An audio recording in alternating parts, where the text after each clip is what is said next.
दोस्तों स्वागत है आपका मेरे YouTube चैनल में जिसका नाम है क्रीड़ाकुंज।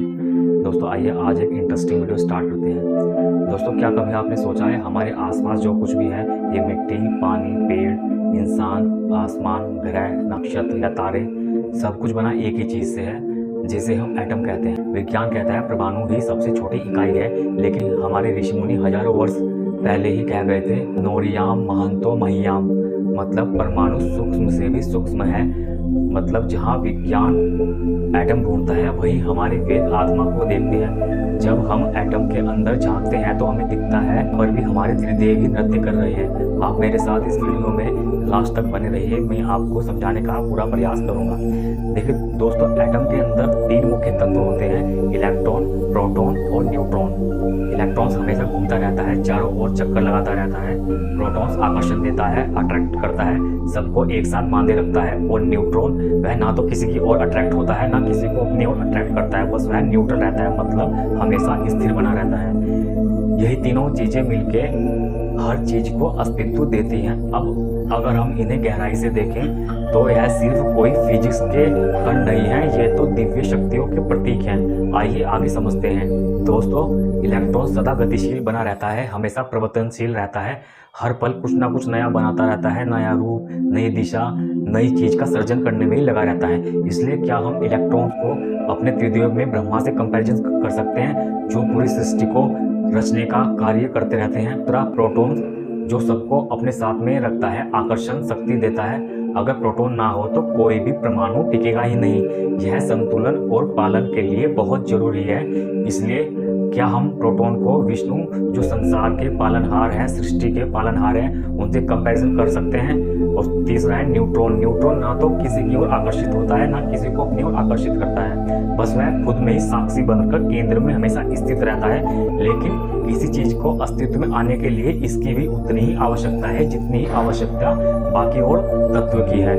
तो क्या हम न्यूट्रॉन को शिव से कंपैरिजन कर सकते हैं, जो हमेशा ध्यान में मगन रहते हैं और जरूरत पड़ने पर समय अनुसार इस सृष्टि को अपने में विलय कर लेते हैं। यानी हर परमाणु में ब्रह्मा भी है, विष्णु भी है और शिव ही है, और यही तीनों आपस में रचना करते रहते हैं।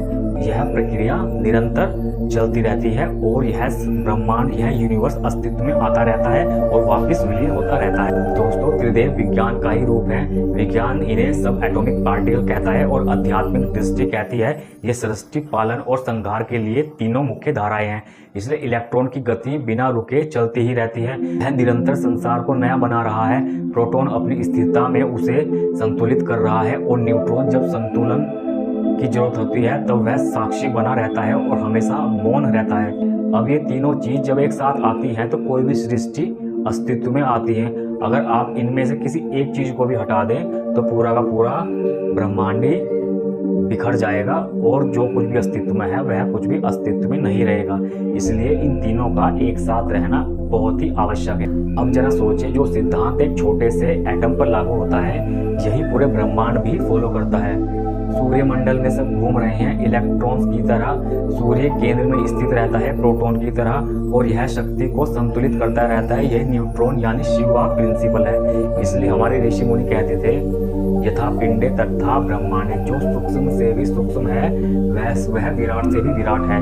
यानी जो चल रहा है वह एटम है, वही इस यूनिवर्स को बनाता है जिसके अंदर यह तीनों चीजें, तीनों सब एटॉमिक पार्टिकल्स होते हैं। मतलब जो हमें बाहर दिख रहा है वही सेम हमारे अंदर भी है, जो खुद निरंतर ब्रह्मांड को रचना करता रहता है। हर विचार, हर भावना एक नया इलेक्ट्रॉन है जो हमारी चेतना में घूमता रहता है। हमारे भीतर भी क्रिएशन, प्रिजर्वेशन और डिस्ट्रक्शन यह हर पल घटित हो रहा है। यही तो जीवन का सिद्धांत है। विज्ञान कहता है एवरीथिंग इज एनर्जी, वेद कहते हैं सर्व खलिदम ब्रह्म। क्या दोनों बातें एक ही नहीं है? विज्ञान की दृष्टि से मैकेनिज्म को समझ और वेदों के मीनिंग को समझना एक ही बात है। जब विज्ञान कहता है कि इलेक्ट्रॉन लगातार घूम रहा है, वेद कहते हैं ये तो नित्य नृत्य है जो नटराज शिव हर्षण करते रहते हैं। तो दोस्तों, जब आप अगली बार किसी भी चीज को देखें, किसी पत्थर को, किसी पेड़ को, किसी इंसान को, तो जान लीजिए उसके भीतर भी यह तीनों शक्तियां मौजूद हैं। ब्रह्मा सृजन कर रहे हैं, विष्णु पालन कर रहे हैं और शिव उसे गति देकर शांत कर रहे हैं। विज्ञान हमें दिखाता है चीजें कैसे बनती हैं और अध्यात्म हमें बताता है कि चीजें क्यों बनती हैं। जब दोनों एक साथ समझ आते हैं तो जीवन में हर सवाल का उत्तर मिलने लगता है। और शायद तभी हमें समझ आता है कि परमाणु और परमात्मा दोनों एक ही तत्व हैं।